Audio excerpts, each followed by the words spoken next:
दूसरी दुनिया की कैद से काली शक्तियों को बाहर निकालने की कोशिश में जॉन और उसके कुछ दोस्त लिविंगस्टन नाम के घर में आ पहुंचे, जहां एक रिचुअल के पूरा होते ही सब लोग अपने मकसद में कामयाब हो जाते और काली शक्तियों से संपर्क कर सकते थे। पर इस रिचुअल को पूरा करने के लिए काली आत्मा को इस रिचुअल को करने वाले सभी इंसानों का खून चाहिए था और इस काम को करने के लिए उसने जॉन को ही अपना सेवक बना लिया। लेकिन ये सब सच था या सिर्फ एक डरा देने वाली कहानी, इस बात का किसी को भी अंदाजा नहीं था। खैर, अब इसके कुछ वक्त बाद उस घर के पास से जा रहे एक आदमी को उस घर के अंदर से कुछ डरावनी आवाजें सुनाई दी। पर जैसे ही वो आदमी उस घर के अंदर घुसा तो वहाँ का माहौल उसे बहुत ही भयानक लगा और जल्दी से उसने डिटेक्टिव मार्क को वहाँ पर बुला लिया। तब कुछ ही देर में मार्क भी तहकीकात करने वहाँ पर आ पहुंचा और वो बूढ़ा आदमी उसे कहने लगा कि मैंने अभी अभी इस घर के अंदर बहुत सारा खून देखा है। जो सुनकर मार्क उस घर के अंदर चला गया और उसे भी जमीन पर बहुत सारा खून दिखाई दिया। पर जैसे ही वो घर के बाकी कमरों को देखने लगा तो अचानक एक कमरे के अंदर उसे एक औरत की लाश मिली जिसे एक कुल्हाड़ी की मदद से मारा गया था। और ये देखते ही मार्क ने रेडियो की मदद से बैकअप बुलाने के लिए पुलिस स्टेशन में फोन लगा दिया। अब इन सब चीजों के बाद जब वो वापस से घर को चेक करने लगे तो अचानक उसे एक दूसरे आदमी की लाश दिखाई दी। पर ये बात यहीं पर खत्म नहीं हुई, क्योंकि मार्क जिस भी कमरे में जा रहा था वहाँ पर उसे कोई ना कोई इंसान मरा हुआ दिखाई दे रहा था और सभी कमरों की हालत बहुत ही ज्यादा बिगड़ी हुई थी। लेकिन तभी उसे एक खिलौने की आवाज सुनाई दी और उसका पीछा करते हुए वो एक अजीब से कमरे में जा पहुंचा। पर वहाँ पर जिस इंसान का शरीर पड़ा हुआ था वो मरा नहीं था, क्योंकि अचानक उसने मार्क को धक्का दे दिया और हड़बड़ाहट में भागते हुए सीढ़ियों से नीचे गिर गया। तब उसकी हालत देखकर मार्क सीधा उसके पास गया और उसे संभालने लगा। दरअसल आज से एक हफ्ते पहले जॉन नाम का ये शख्स अपनी मिशेल नाम की एक दोस्त को अपने बुरे सपने के बारे में बता रहा था कि अक्सर मुझे एक डरावने घर में मेरी मरी हुई माँ दिखाई देती है और मैं ये कभी नहीं समझ पाया कि ऐसा क्यों हो रहा है। लेकिन तभी अचानक मिशेल के सामने बैठे हुए सैम नाम के एक लड़के ने ब्रैन नाम के एक लड़के का जिक्र किया, जिसे सुनते ही जॉन गुस्से में बिल्डिंग से बाहर चला गया। उस वक्त मिशेल बार बार जॉन को समझाने लगी कि तुम्हारी ये दिक्कत आगे चलकर बहुत ही ज्यादा परेशानी खड़ी कर सकती है। पर तभी उसके पास सैम भी आ पहुंचा, जिसने जॉन को एक अच्छा तरीका बताया कि अगर हम लोग तुम्हारे सपने में दिखने वाले उस घर में जाकर कुछ तहकीकात करें तो वहाँ से हमें कोई ना कोई सुराग तो जरूर मिल जाएगा, क्योंकि मुझे लगता है ये सब किसी आत्मा की वजह से हो रहा है और हमारे साथ वहाँ पर ब्रैन और कुछ लोग भी होंगे। पर इस बात को सुनकर जॉन और भी ज्यादा भड़क उठा और कहने लगा कि मैं उस भद्दे ब्राइन के साथ कभी भी वहाँ पर नहीं जाने वाला, क्योंकि वो सिर्फ आत्माओं के नाम पर भयानक जगहों की वीडियोस बनाता है। जिस पर सैम ने कहा कि तुम्हें अपने सपने में बहुत बार तुम्हारी माँ भी दिखाई देती है और शायद ये तुम्हारी माँ का दिया हुआ कोई इशारा हो जिससे तुम उस घर के अंदर जाओ। यही बात मिशेल ने भी जॉन को समझाई कि पिछले एक हफ्ते से उन भयानक सपनों के चलते तुम ठीक से सोए भी नहीं हो, इसलिए हमें इस बारे में जांच पड़ताल करनी ही चाहिए। तब उनकी इन बातों को सुनकर जॉन भी इस बारे में सोचने लगा और आखिरकार अपने दोस्तों के साथ लिविंगस्टन के उस भयानक घर में चला गया था। खैर, अब कुछ समय बाद मार्क के सामने सीढ़ियों से गिरे हुए जॉन को जब होश आया तो मार्क उससे उस भयानक घर में हुए कत्लों के बारे में पूछताछ करने लगा, जिसके जवाब में बहुत ही ज्यादा डरे हुए जॉन ने कहा कि इस घर ने हमारे साथ बहुत ही बुरा किया है। कुछ दिन पहले मैं अपने कुछ दोस्तों के साथ वहाँ पर एक आत्मा के बारे में जानने आया था, लेकिन दूसरी दुनिया के साथ जुड़ने की कोशिश में गलती से हम लोगों ने कुछ ऐसी शक्तियों को जगा दिया जो हमारी जान की दुश्मन बन गई। पर अभी भी ब्राइन और मिशेल नाम के मेरे दो दोस्त जिंदा हैं और हमें किसी भी तरह उन दोनों को ढूंढना होगा। मगर मार्क को इन आत्माओं वाली बात पर यकीन नहीं हुआ और उसने बार बार जॉन से सच्चाई उगलवाने की कोशिश की, क्योंकि वैसे भी इन आत्माओं की बातों पर पुलिस और कोर्ट यकीन नहीं करते।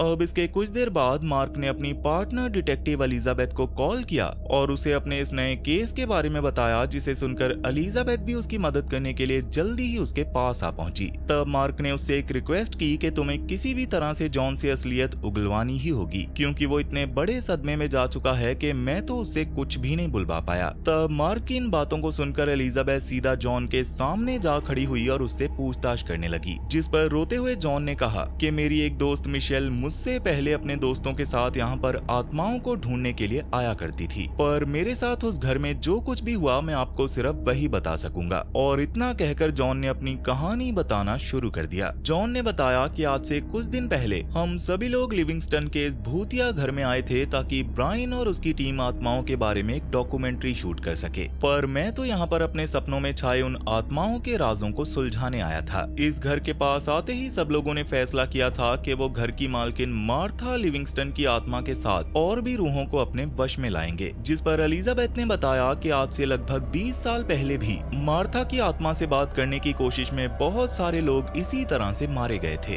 और 20 साल बाद आज भी तुम्हारे दोस्तों के साथ ऐसा ही हुआ है। तो क्या तुम मुझे बता सकते हो इन कत्लों के पीछे कौन मौजूद है? क्योंकि अगर तुम मुझे नहीं बताओगे तो कानूनी तौर पर तुम्हें ही जेल में डाल दिया जाएगा। तब एलिजाबेथ की बातों को सुनकर जॉन ने कहा कि मुझे सिर्फ मिशेल सही हालत में चाहिए क्योंकि वो अभी भी जिंदा है। पर उसके साथ वहाँ पर मेरी माँ भी मौजूद थी, जिसे सुनकर एलिजाबेथ का सर घूम गया। एलिजाबेथ ने पूछा कि तुम्हारी माँ वहाँ पर आखिर क्या कर रही थी, जिस पर जॉन ने बताया कि आज से 20 साल पहले कत्ल की रात को मेरी माँ भी उसी घर में मौजूद थी और शायद वो अकेली थी जो कि जिंदा बच पाई थी। पर आज भी मुझे ऐसा महसूस होता है कि मेरी माँ मुझे बुला रही है ताकि वो घर से बाहर निकल सके।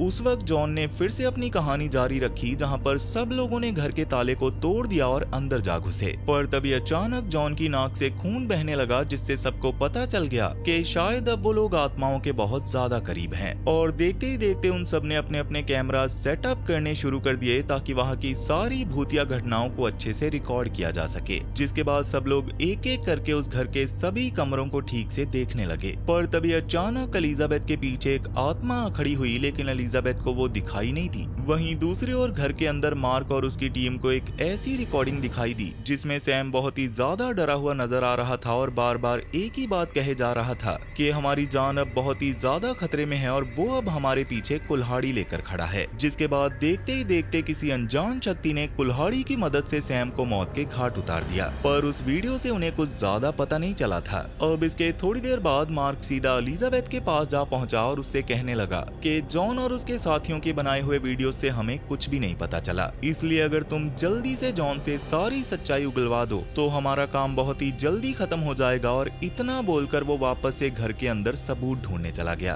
पर इसके बाद एलिजाबेथ सीधा जॉन के पास गई और उससे कहने लगी कि तुम्हारी बनाई गई डॉक्यूमेंट्री वीडियो से हमें कुछ भी नहीं पता चला। जिस पर जॉन ने जवाब दिया कि मैं आप लोगों को सिर्फ सच्चाई बता सकता हूँ, उसके अलावा कुछ भी नहीं। अब इसी दौरान घर के दूसरे हिस्से में मार्क को बहुत ही ज्यादा खून के निशान दिखाई दिए, जिससे गुस्से में वो जॉन के पास आकर उससे कहने लगा कि शायद तुमने ही अपने सभी दोस्तों का खून किया होगा, बिल्कुल वैसे ही जैसे 20 साल पहले मार्था ने किया था। और जैसे तुम्हारी माँ उसके चंगुल से बच निकली थी, ठीक वैसे ही मिशेल तुम्हारे चंगुल से बचने की कोशिश कर रही है। लेकिन जॉन इन सब बातों पर यकीन नहीं करता क्योंकि उसके हिसाब से वो अपने किसी भी दोस्त का कत्ल नहीं कर सकता था। इसके साथ ही उसने दोनों डिटेक्टिव से कहा कि मिशेल प्रेग्नेंट है, इसलिए प्लीज आप लोग उसे जल्दी से जल्दी ढूंढ निकालिए।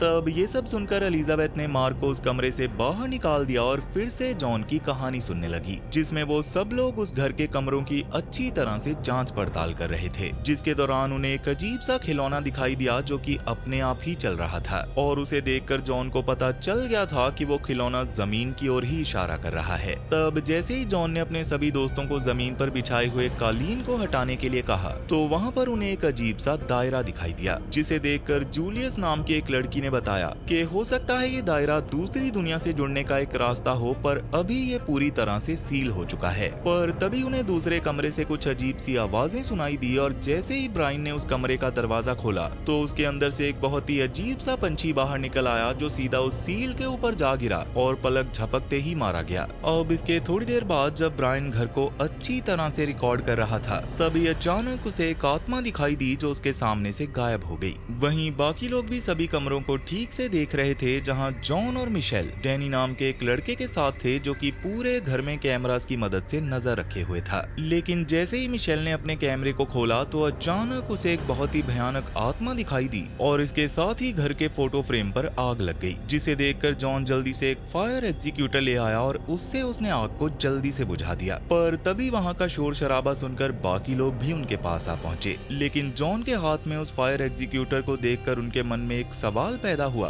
कि आखिर जॉन को ये कैसे पता था कि वो फायर एग्जीक्यूटर कहाँ मौजूद था। उन्हें लगा कि शायद जॉन इस घर में पहले भी आ चुका था और ये सोचकर जब उन्होंने इस बारे में जॉन से सवाल पूछा तो एक एक करके जॉन उस घर की चीजों के बारे में बताने लगा और उसकी हर एक बात सच साबित हुई, क्योंकि उसके कहे मुताबिक जैसे ही डैनी ने एक तस्वीर को पलटा तो उसके पीछे उसे एक अजीब सी सील दिखाई दी। लेकिन तभी अचानक जॉन ने कुछ ऐसा कहा जिससे सबकी बोलती बंद हो गई। जॉन ने बताया कि जूलियस के पीछे एक आत्मा मौजूद है और उसके ऐसा कहते ही कोई अनजानी शक्ति जूलियस को खींचकर कमरे से बाहर ले जाने लगी, पर उन सब ने जैसे तैसे करके जूलियस को बचा लिया।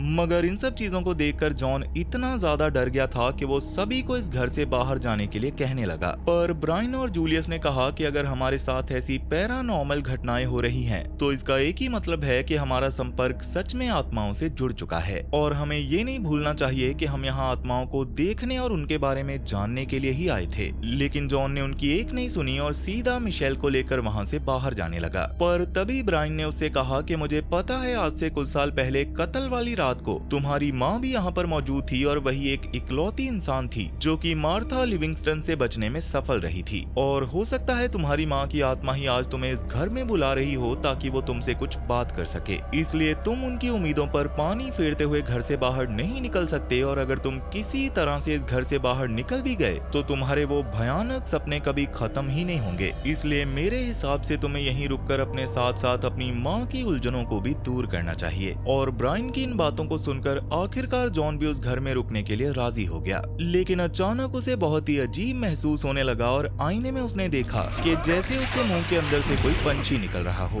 पर जॉन ने उस वक्त किसी तरह उस चीज को अनदेखा करके खुद पर काबू कर लिया। तो अब इस सब के बाद वो सब लोग उस सील के इर्द गिर्द बैठ गए और आत्मा से बात करने की अपनी प्रक्रिया शुरू करने लगे। उस वक्त ब्रायन ज्यूस की एक किताब से कुछ मंत्र पढ़ने लगा और सब लोग एक ही बात बार बार दोहराने लगे कि अगर कोई आत्मा हमारे पास है तो वो जल्द से जल्द हमसे संपर्क करे। और ऐसा कहते ही उनके पास जल रही सभी मोमबत्तियां अपने आप ही बुझ गई। और जब ब्रायन ने कैमरे में देखा तो उसे जॉन के पीछे कई सारी आत्माएं दिखाई दी। तभी मिशेल के पेट में बहुत ज्यादा दर्द होने लगा, पर वो सभी किसी भी तरह इस रिचुअल को अधूरा नहीं छोड़ सकते थे। इसी वजह से मिशेल के बहुत ज्यादा चिल्लाने के बावजूद भी उन सब ने हार नहीं मानी और वहीं बैठे रहे। तभी जॉन को मिशेल के रूप में अपनी माँ दिखाई दी जो जॉन को अपने साथ आने को कह रही थी। लेकिन पलक झपकते ही वो एक आत्मा में बदल गई और इन सब चीजों की वजह से सब लोग इतना ज्यादा डर गए थे कि एक एक करके वो उस कमरे से बाहर निकल आए और इधर उधर भागने लगे। जिसके दौरान जॉन मिशेल को भी खो बैठा था, पर जैसे ही वो घर में उसे इधर उधर ढूंढने लगा तो एक कमरे में उसे ब्रायन दिखाई दिया जो एक अजीब सी पेंटिंग के सामने खड़ा होकर एक ही बात बोले जा रहा था कि सब लोगों को जल्दी से जल्दी मरना होगा। मगर जैसे ही जॉन ने ब्रायन को बुलाया तो वो अचानक एक खौफनाक आत्मा में बदलकर उसके पीछे पड़ गया और कुछ ही देर में उसने जॉन पर कुल्हाड़ी से हमला कर दिया। तब जॉन की ये सारी बातें सुनने के बाद एलिजाबेथ सीधा मार्क के पास गई और उसने उसे ये सब कुछ बता दिया कि ब्रायन ने ही असल में कुल्हाड़ी की मदद से सब पर हमला किया था। लेकिन ब्रायन को मुजरिम ठहराने से पहले उन सबको और भी ज्यादा सबूतों की जरूरत थी, जिसकी वजह से मार्क एलिजाबेथ को वहीं छोड़कर तहकीकात कर रहे बाकी पुलिस ऑफिसर के पास चला गया। और उसके जाने के बाद एलिजाबेथ घर में बनी उस सील के बारे में जांच पड़ताल करने लगी, जिसके दौरान उसे पता चला कि जो रिचुअल सब लोग घर के अंदर कर रहे थे उसे द लेफ्ट हैंड रिचुअल कहा जाता है। और घर के अंदर जो सील मौजूद थी उसमें दूसरी दुनिया की आत्माओं को कैद करके रखा जाता था और अगर कोई उनसे संपर्क करना चाहे तो रिचुअल के दौरान उसे कहना होता है कि अपनी मौजूदगी सामने लाओ। मगर इस रिचुअल के दौरान कैद आत्माओं को आजाद करने के लिए रिचुअल में भाग लेने वाले सभी लोगों को मरना पड़ता था। और तब एलिजाबेथ ने अंदाजा लगाया कि अगर ब्रायन उस कैदी आत्मा को आजाद करना चाहता था तो जरूर वही होगा जो सब लोगों को मार रहा है। तब उसने ये सारी चीजें कॉल करके मार्क को बता दी, लेकिन मार्क ने उन सब चीजों पर यकीन नहीं किया। वहीं दूसरे और कुछ पुलिस ऑफिसर्स को एक बुरी तरह से एक्सीडेंट हुई कार मिली जिसके अंदर उन्हें जख्मी हालत में खुद ब्रायन दिखाई दिया। पर तभी ब्रायन ने एक पुलिस ऑफिसर पर गोली चला दी और भागते हुए एक कन्वीनियंस स्टोर के अंदर घुस गया। तब जैसे ही मार्क को ये खबर मिली तो वो अपनी टीम के साथ उस स्टोर के बाहर आ पहुंचा और उसने चिल्लाकर ब्रायन को ये सब रोकने को कहा, लेकिन ब्रायन ने उसकी एक भी बात का जवाब नहीं दिया। इसलिए उससे संपर्क करने के लिए एक पुलिस ऑफिसर ने एक वॉकी टॉकी स्टोर के अंदर फेंक दिया ताकि उसकी मदद से ब्रायन से बात की जा सके। पर इसमें सबसे बड़ी दिक्कत ये थी कि वही वॉकी टॉकी एलिजाबेथ के वॉकी टॉकी से भी कनेक्टेड था। और जब एलिजाबेथ वापस जॉन के पास गई और उसने उसे बताया कि ब्रायन मिल चुका है और हम उससे वॉकी टॉकी के जरिए बात करने वाले हैं, तो ये सुनकर जॉन वॉकी टॉकी के जरिए ब्रायन से पूछने लगा कि मिशेल कहाँ है। लेकिन इसके जवाब में ब्रायन ने वॉकी टॉकी पर एक शैतानी दहाड़ मारी जिसके असर से जॉन जॉन सीधा एक दीवार से जा टकराया और बुरी तरह से घायल होकर तड़पने लगा। तब जैसे जैसे ब्रायन दहाड़ता जा रहा था तो ठीक वैसे ही जॉन की हालत और भी ज्यादा बिगड़ती जा रही थी, जिसे देखकर जैसे ही एलिजाबेथ ने जॉन की हालत के बारे में मार्क को बताया तो मार्क ने ब्रायन पर गोली चला दी और ऐसा होते ही जॉन फिर से नॉर्मल हो गया। अब इस सब के बाद मार्क सीधा ब्रायन के पास गया और उससे मिशेल के बारे में पूछने लगा, लेकिन कुछ बताने से पहले ही ब्रायन की मौत हो गई। पर तभी उसके पास से मार्क को एक लॉकेट मिला जिस पर एक क्रॉस बना हुआ था, जिससे मार्क को अंदाजा हो गया कि मिशेल कहाँ हो सकती थी। इसलिए मार्क तुरंत लिविंगस्टन हाउस के अंदर गया, जहाँ एक कमरे में उसे क्रॉस के आकार के बहुत सारे खिलौने दिखाई दिए और उनके बीच उसे एक खुफिया कमरा भी नजर आया जिसके अंदर मिशेल उसे बंधी हुई हालत में मिली, जिसे देखते ही मार्क ने उसे आजाद कर दिया और इलाज के लिए हॉस्पिटल भेजने लगा। इसी दौरान एलिजाबेथ को उसके एक साथी पुलिस ऑफिसर ने अलग ले जाकर एक वीडियो दिखाई जिसमें जॉन की मां बता रही थी कि रिचुअल के दौरान मार्था बुरी तरह से पागल हो चुकी थी और वो बार बार सिर्फ एक ही बात कहे जा रही थी कि सब लोगों को मरना होगा। मगर उसी समय एक दूसरे पुलिस ऑफिसर ने एक और वीडियो दिखाई जिसमें ये बात ब्रायन नहीं बल्कि खुद जॉन कह रहा था, जिसे देखकर एलिजाबेथ सीधा जॉन के पास गई और उसे हथकड़ी पहनाते हुए बोली कि असली मुजरिम ब्रायन नहीं बल्कि तुम हो, क्योंकि तुमने ही सबको मारा है, लेकिन तुम इस रिचुअल को पूरा नहीं कर सके क्योंकि आखिर में मिशेल जिंदा बच निकली। पर उनकी इस बातचीत के दौरान जब मार्क घर की और अच्छी तरह से तलाशी ले रहा था तो उसे एक खुफिया जगह पर जॉन की लाश मिली जिसने खुद को फांसी लगा ली थी। और यहीं से एक बहुत बड़ा राज सामने आया कि जॉन तो बहुत पहले ही किसी आत्मा के कब्जे में आकर खुद को मार चुका था और जो जॉन मार्क को मिला था वो असली जॉन नहीं बल्कि काली ताकतों से बनी हुई एक बुरी आत्मा थी। तब इस सच्चाई को जानने के बाद मार्क तुरंत एलिजाबेथ के पास जाने लगा क्योंकि उसे पता चल गया था कि एलिजाबेथ की जान खतरे में है। वहीं दूसरी ओर जॉन की आत्मा अब धीरे धीरे एलिजाबेथ के पास आई और उसने खुलासा किया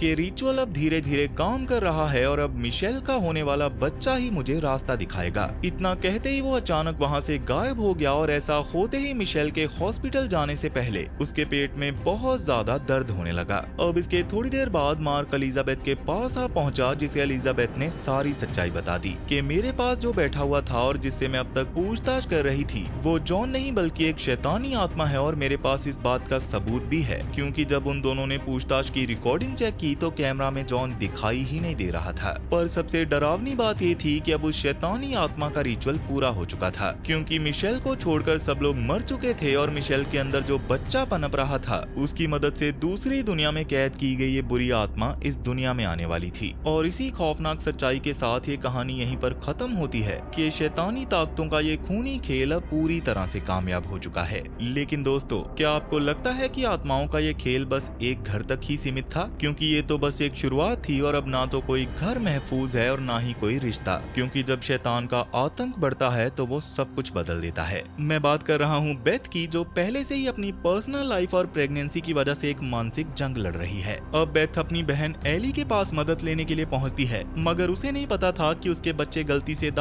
बुक ऑफ डेड और उन शैतानी रिकॉर्ड्स को जगा देंगे जो इंसानी मांस और खून से बने हैं। जब शैतान बेथ की बहन एली के शरीर पर कब्जा करके उसे एक डरावने राक्षस में बदल देता है, तब बेथ को उसके बच्चों को बचाने के लिए एक ऐसी लड़ाई लड़नी पड़ती है जहां हर मोड़ पर मौत खड़ी है। तो क्या बेथ एक माँ और एक सर्वाइवर बनकर इस नर्क से बाहर निकल पाएगी या फिर उसकी कहानी भी यहीं पर खत्म हो जाएगी? ये जानने के लिए जल्दी से स्क्रीन पर दिख रही राइट वाली वीडियो पर क्लिक करें और देखें एक खौफनाक कहानी। और अगर कुछ और देखना चाहते हो तो लेफ्ट वाली वीडियो पर क्लिक कर लो। तब तक मैं चला आपके लिए ऐसी ही एक और वीडियो बनाने। So tata bye bye, Radhe Radhe.